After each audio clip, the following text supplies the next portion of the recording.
আমাদের কিন্তু মূর্তি পাহারা দেওয়ার জন্য নয়, মূর্তি ভাঙার জন্য।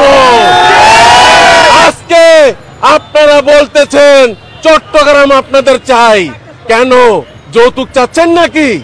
মেয়ে তো আমরা বিবাহ করে দেই নাই, হাতে তুলেও দেই নাই, মেয়ে পালিয়ে গিয়েছে, যৌতুক কেন চাচ্ছেন? চট্টগ্রাম নিয়ে লাফালাফি করেন না।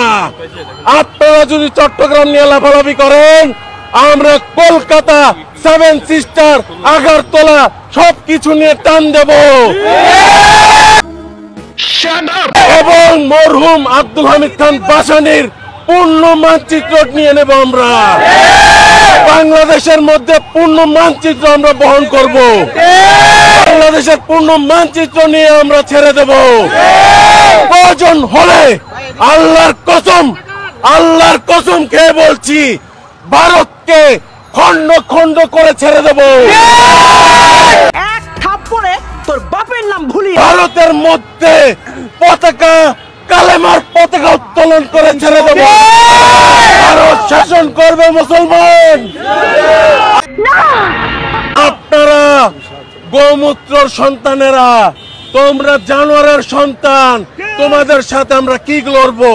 তোমাদের গায়ে হলো মাথা, তোমাদের বাবাকে তোমরা বলতে পারো না, তাহলে তোমাদের গায়ে যদি মাথা হয়, তোমাদের বাবা স্বীকৃতি পেতে হবে ষাঁড়। আর যদি ষাঁড় তোমাদের বাবা না হয়, তোমরা পিতৃ বিচ্ছিন্ন, তোমাদের পিতৃ পরিচয় নাই, তোমরা জারজ সন্তান। বাংলাদেশের মুসলমানের সাথে লড়তে এসো না। বাংলাদেশের মুসলমানের সাথে লড়তে এলে তোমরা বর্ডারেই শেষ হয়ে যাবে। আমাদের যে বর্ডারের মধ্যে আখাউড়া, ব্রাহ্মণবাড়িয়ার ভাই বোনেরা আছে, ভাই বাদি দাও, যে মায়েরা আছে, মায়েদের টেরের গায়ে তো তোমরা শেষ হয়ে যাবে। বাংলাদেশের সাথে কোনো পায়তারা করতে এসো না। তোমরা এক কোপে পাড়া বলি করো, আর আমরা বোতা দাও দিয়ে গলা চিরস্তট করে দেব। এটা হাস্যকর এই দেশের জনগণের জন্য হাস্যকর। ये बिक गई है गवर्नमेंट, अब गवर्नमेंट में कुछ नहीं है।